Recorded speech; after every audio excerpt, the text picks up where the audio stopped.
Apple సంస్థ కీలక నిర్ణయం తీసుకుంది. సంస్థ ఏఐ విభాగానికి భారత సంతతికి చెందిన అమర్ సుబ్రమణ్యను చీఫ్గా నియమించింది. జాన్ జియానాండ్రియా స్థానంలో అమర్ ఈ బాధ్యతలు చేపట్టనున్నారు. యాపిల్ ఫౌండేషన్ ఏఐ మోడల్స్తో పాటు మెషిన్ లెర్నింగ్ రీసెర్చ్కు సంబంధించిన అంశాలను అమర్ పర్యవేక్షిస్తారు.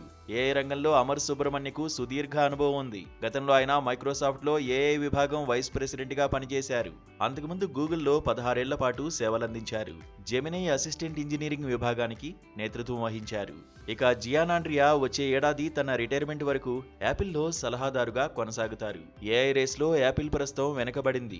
ఐఫోన్లకు ఏఐ ఫీచర్స్ జోడించడంలో జాప్యం జరుగుతోంది.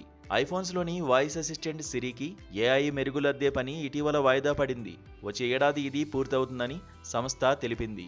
మరోవైపు యాపిల్ ప్రత్యర్థి శాంసంగ్ ఈ విషయంలో దూసుకుపోతోంది. అనేక ఏఐ ఫీచర్లను ఇప్పటికే తన ఫోన్స్కు జోడించింది. ఇదిలా ఉంటే జియానాండ్రియాపై యాపిల్ సీఈఓకు నమ్మకం తగ్గిందన్న వార్తలు కూడా ఇటీవల చక్కర్లు కొట్టాయి.